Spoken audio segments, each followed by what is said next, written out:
Good morning, day 83 of the oak tree sit spot, and I think this is going to be the last one because I'm not going to be here anymore. I'm going to pack my bag and I'm going to leave because I cannot cope anymore. I'm just absolutely exhausted.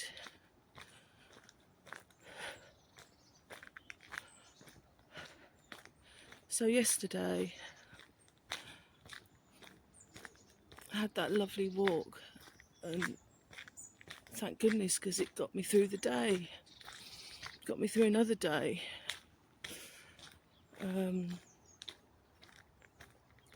But as feared, I got home and the carer hadn't been. So there were Jan and I with this massive bag of medication neither of us know what to do with. So she had to walk down the doctor to get it sorted out for her. So that was a hard decision. I mean, she's well enough to know where she's going still. Assured me that she was fine. That all went smoothly. She came back and apparently it's all been put in boxes for each day for the medication. And then in the meantime, while she was out, the carer turned up and said, "Oh, I'm sorry I'm 2 hours late, there was an emergency." So why not let us know? I said, "She's not here." I said, "Nobody was here to help, so I've sent her to the doctor." You know, what am I supposed to do? I'm not a medical professional. Don't know what I'm doing. So and I said, "Well, how often are you coming around?" And she said, "Oh, once a day." I said, "Well, what time? Because we don't even know, 8 o'clock, maybe 8 o'clock. And I said, "Well, you need carers twice a day." And I said, "What, she's supposed to have a loop around her neck to be able to alert emergency services if she feels unwell when I'm not around or in bed." That's not materialised. So I had another sleepless night. I wake up at 1 o'clock listening out in case she, I hear a crash or something else. So I literally can't sleep. I haven't slept for 3 weeks.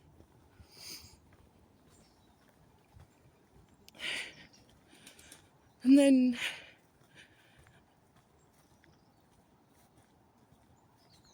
before I went out yesterday, I spoke to somebody that's trying to help me access women's aid, and I told them that what I said on the video yesterday, that the person I spoke to let me down despite me begging them not to abandon me like I've been abandoned by so many other people. And that really has been like one of the final nails in the coffin.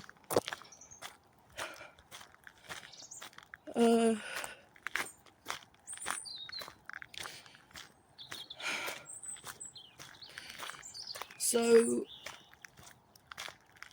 and she was saying, "Well, I'm sure she didn't mean to." And I said, "Well, there's no excuse for it. Why specifically ask me to leave a WhatsApp message with the times that I'm available to take up the conversation again? If you're not gonna, it takes 30 seconds to send a text, right? So why not just say, 'Oh, I'm sorry, something's come up, Gemma. I'm really sorry. I'll call you early next week.' What's wrong with that? There's no excuse. Yeah, I'm expected just to put my head in the crocodile's mouth again and again. Despite being profoundly let down." And she said, "Oh, you have been unlucky." It's not unlucky. It's just I'm being let down by the system. And I'm trying my best to advocate for both me and my partner.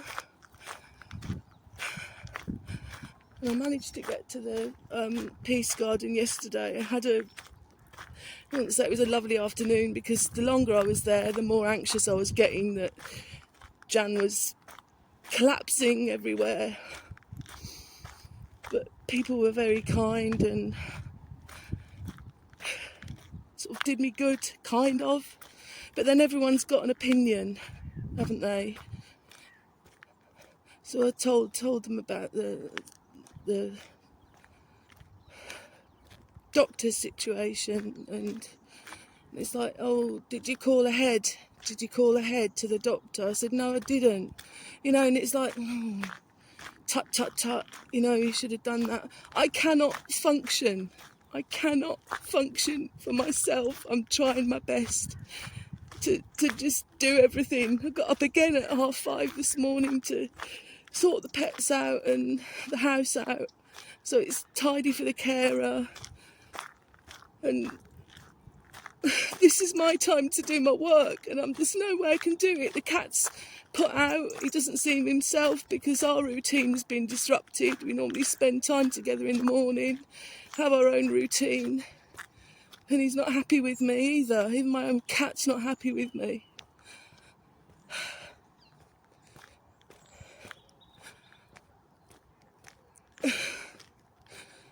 And I know people are good intentioned, but it's like, oh, you should do this, you should do that, you should write to these people, you should write to those people. I'm tired. And all I want to do is just be peaceful. Just have a bit of peace. I've done something to my leg that's hurting, that's been going on for about 4 weeks. No, I can't do my yoga because I'm just so hyper vigilant the whole time. And I'm coming here today and I'm worrying about the pets. What's she going to do? Is she going to let the tortoise out? I just can't deal with it anymore. As far as I'm concerned, she's got a friend who looks down her nose at me, and she's got the hospital, she's got a phone. You can just get on with it. I just can't deal with it anymore. I said, this isn't adequate. We're not safe. It's not adequate. I said, something else has got to be put in place. And she said, oh, well, that means I've got to pay for it. I'll have to get my bank statements and pay for it. And I said, well, you do that, Should have been putting this sort of thing in place months and months ago. But all she's saying to people is, oh, I'm fine. I can cope. Yeah, you can cope because you've got Muggins here to fucking shoulder all the responsibility. And whatever I do, it's wrong. I send her to the doctor. That's wrong. Oh, you should have done this. You should have done that. Well, just fuck off. You walk in my shoes. You walk a mile in my shoes, and you know what it's like. So I've just decided. I was really close to it a couple of days ago. I'm going to have to leave Buddy.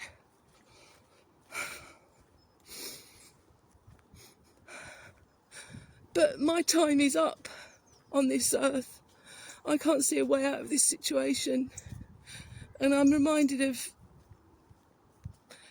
a lady called Vix. I can't remember her surname, but anyway, she drowned in mysterious circumstances last year in a river somewhere, I think in Yorkshire. I read that the report came back that she'd been profoundly let down by mental health services and the system, and that's why she took her own life. And that's exactly the position I'm in, and I want people to know what it's like when you've got an individual who's struggling with their mental health, trying to access services, being profoundly let down, and then on top of that you've got somebody that gets ill, doesn't look after themselves. Even before she got ill, she didn't eat properly, and now that's my responsibility as well. Now I have to think for her what's she going to eat, and she's capable still. I mean, they wouldn't have sent her home if she wasn't capable. And I haven't got the time. I'm just rushed on my feet. I'm supposed to be teaching on Monday. I'm going to have to cancel my student and just say, look, I'll reimburse you the money, because I just haven't got the capacity for that. I haven't got the capacity to do my masters. So that's all been a waste of time. Just about hanging on to the Peace Garden, but you know, even the well-meaning people just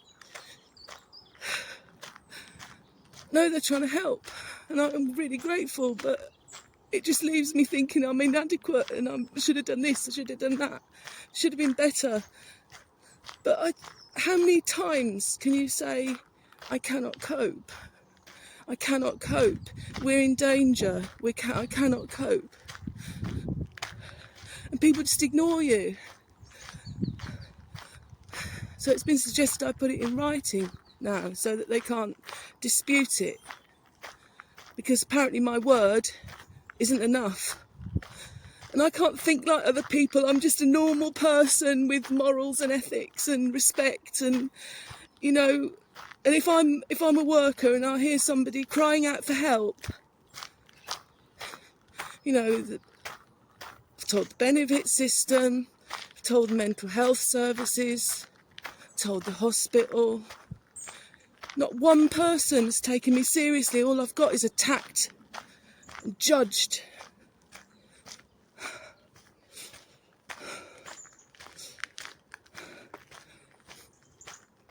I just cannot do it anymore. So I want this video to be a testimony for what... switch off a minute. I want this video to be a testimony of somebody that's reached their end of their rope because of other people, and they've done their level best in life to survive incest as a child, domestic violence as a child, being stalked, a colleague being found dead in the river. I've had a catalogue of trauma in my life, and I've managed not to be, and now this, you know. That's just a few. I've had to escape every place I've lived because I can't break the cycle of abuse, because I haven't had the help that I've been promised. I mean, I'd rather people just say, look, there's no help out there, instead of just keeping you, hoping, keeping you alive. There is no help unless you've got money and a family, and I'm not going to go to people that I don't trust. I've stood on my own 2 feet since the age of 19. I've worked all the way through, not earned a great amount because I'm too limited in my disabilities. But I'm proud of what I've done, and it's been with integrity, heart, honesty. And I'm not perfect by any stretch of the imagination, but at least I can apologise and hold my hands up when I've done wrong, which is more than all these people I'm surrounded by who just twist it, blame shift, gaslight.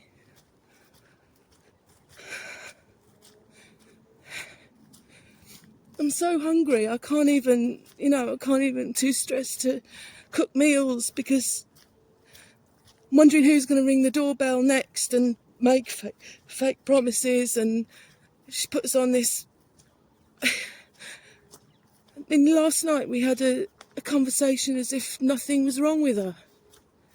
And then as soon as she gets some attention, it's like she's a different person. She's like this vulnerable, helpless. But I'm okay, I don't want to put you out. Got Gemma here. Well, I'm not going to be there anymore. So I've lost another family. So I've lost one family, now I'm going to lose another one. And I'm not going to last long. I go out on these solo things, get on a train, I feel so alone. Just watching all these other successful, accomplished people all around you. I don't know where to go, but I've got to go. I've got to get up and go. So, yeah, because I can't rest. I just can't lay down and rest. I can't even sleep in the woods anymore because apparently they're sending up helicopters to seek out people that are sleeping rough in the woods. And I wouldn't be, it's not sleeping rough, it's wild camping. But now, I'm going to be homeless. And I'm not going to last long, and bring it on. Okay, so I just want this video to be, just to show people how bad it can get. Not that any of you fuckers care. Sure.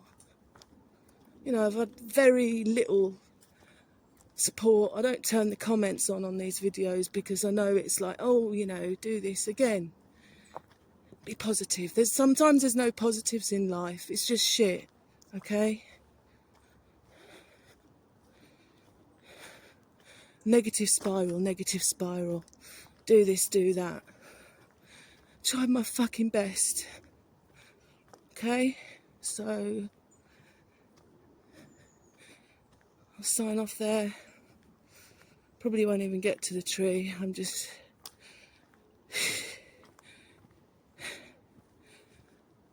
Whatever I do to help myself to do self-care is just quickly eradicated by the stress of other people. People with no empathy. And what makes it worse with Jan is that she knows my history. She knows what I've been through in my life. She knows I was stalked out of my last home. So I ended up in this fucking shitty place. I've been trying to get out of for 13 years. It's not as if I haven't tried to get away. Just nothing's worked out in my favour. Bad luck. That's just what it is. It's just bad luck. No, it's not. It's people letting me down, fucking me around, making false promises. That's what it is.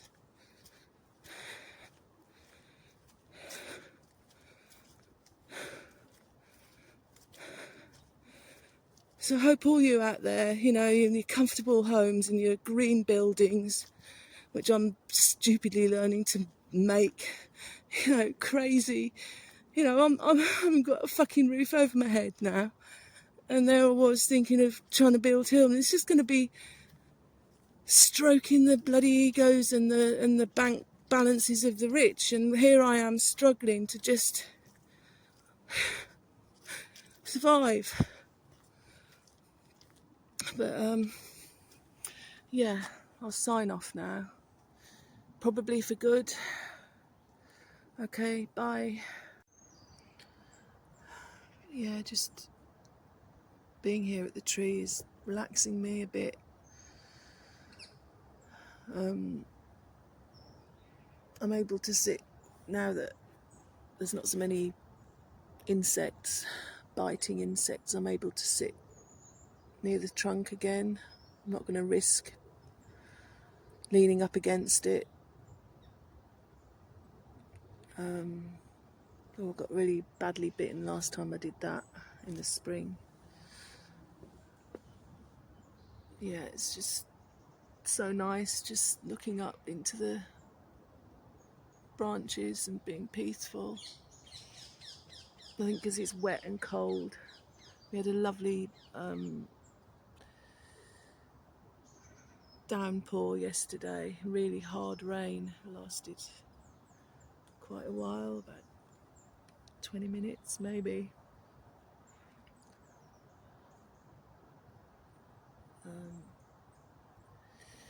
And I've got my journal here, but I just don't want to fill it in.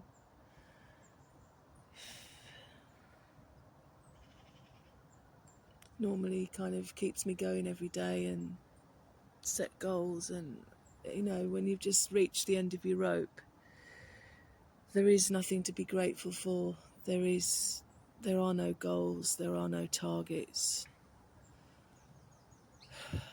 I'm grateful for this, but it's not enough right now. It's not enough. It's not enough. So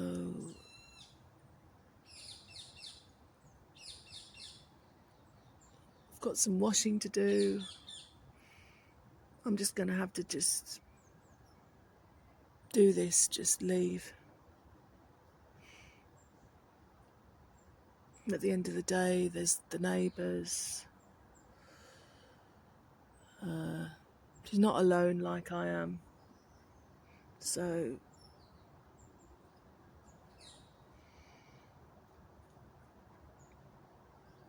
yeah, I'm done. It was done a long time ago, and I keep clinging to hope, clinging to work. Oh, work will save me again. Work will do this, work will do that. Nothing's going to save me. I've just got to get out of the situation, basically. So anyway, I've got 8% left on my phone battery, and typically, you know, somebody will call and I won't have battery, and then that'll be my fault. You know, all you people can just fuck off. Fuck off, the lot of you. Fuck off. Okay, so negative rant over. Go and watch some other accomplished, brilliant person. So this is like an illustration of how to be an abject failure at 50. Don't do Gemma. All right, bye.